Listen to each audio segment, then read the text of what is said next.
This is my Nintendo Switch, and it's unlike any Switch you've ever seen before. Well, maybe you have thanks to some other YouTube tutorials, but this isn't one of them. As you can tell by my home screen, my Nintendo Switch is modded with Atmosphere custom firmware. It's not the latest version of Atmosphere since I haven't had or felt the need to update my Nintendo Switch because honestly it doesn't make a difference. Anyway, I wanted to give you all a quick tour of what's on my Nintendo Switch because it's what I use to make my videos. And I'll be honest about that, there's some YouTubers that I've noticed who use emulators. I don't see a problem with it because modding your Switch is risky business. Anyhow, that's not what I'm here for. Let's start the showcase. So we all know that every good showcase has to start with the home menu, and mine is nothing special. I have a clean black theme on here, looks really nice. I have all my games that I just backed up because I have most of my games on cartridges.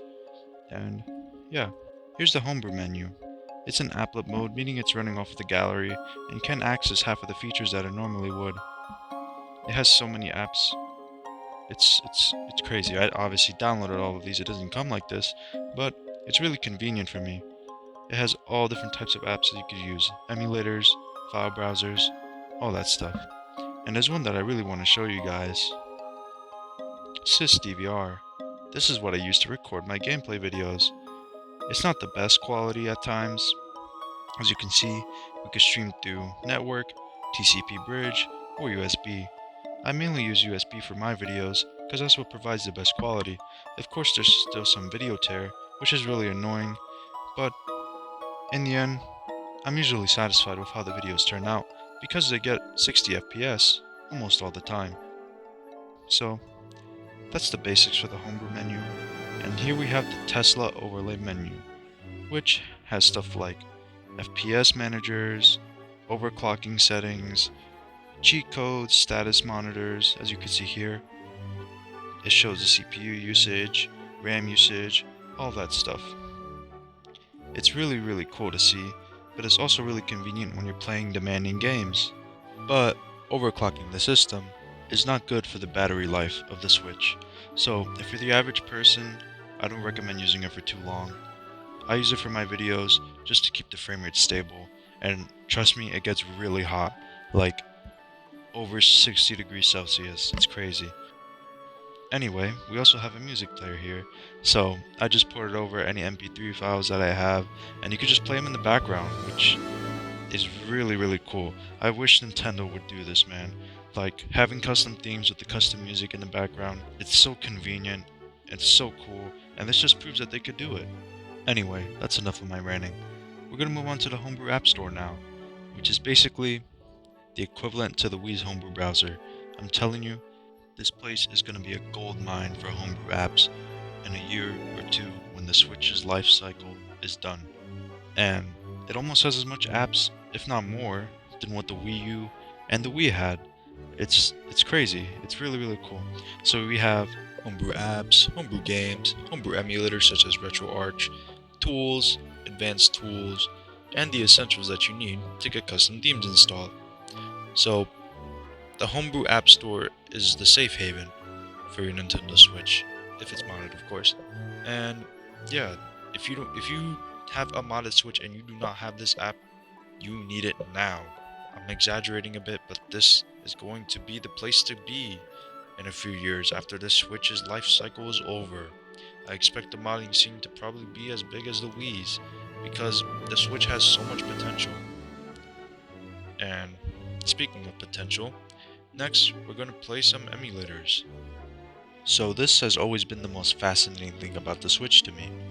It can emulate so many systems, but at the same time, you can tell that it's not very powerful compared to the average Android phone nowadays, which is crazy. But Mario, and we're gonna move on to RetroArch now, which I mentioned earlier when we were checking out the Homebrew App Store. And this is the all-in-one emulator. I'm pretty sure you all know about RetroArch. It's basically on every platform. And yeah, I already have some games here pre-installed. N64, NES, Super Nintendo, and of course GBA, which we checked out earlier with the other emulator. And yeah, let's just pick a game here. Let's go Mega Man X. Yeah, you can tell I'm voicing over this now. No shame in that.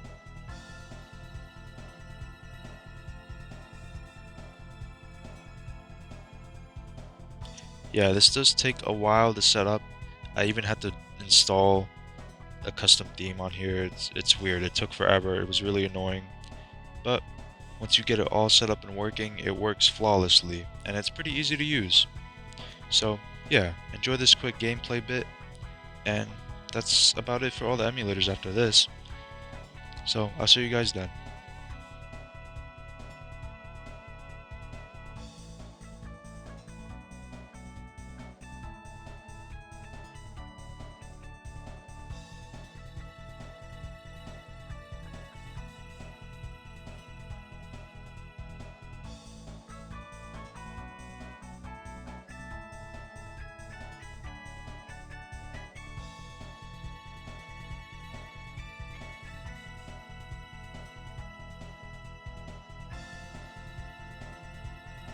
Alright, that's about all I have to show for emulators, and now we're going to check out a few more apps before we close out the video.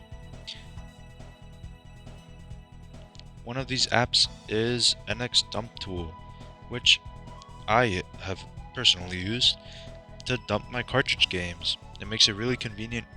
If you have a cartridge in there, you could just dump it to your SD card, and then you can install it. It's as simple as that.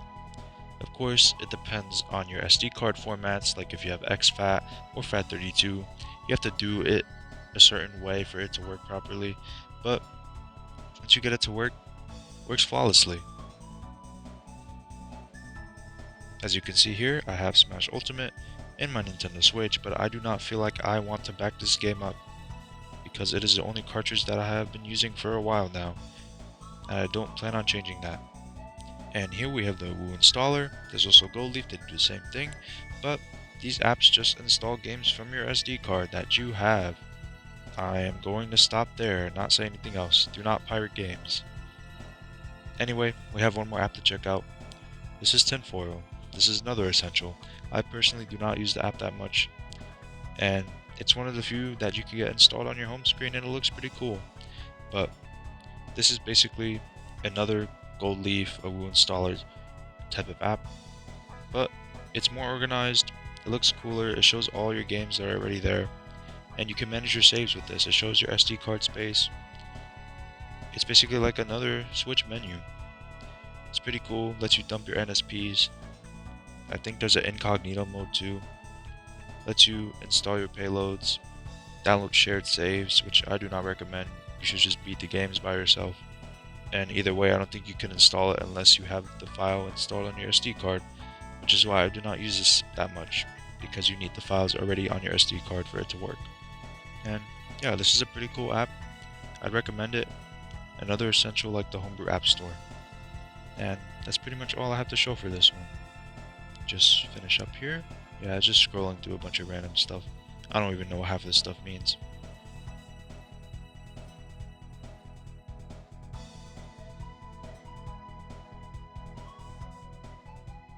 And yeah, took me out of Homebrew Launcher because it's an app on the home screen. There's also one more game I want to show you guys. It's really awesome. You need to see this. That's right, the Super Mario 64 port is on the Switch, called Super Mario 64 NX. I already played a good amount of this game. As you can see, I'm playing as Luigi. The game runs beautifully, it looks beautiful. Everything about this is just amazing.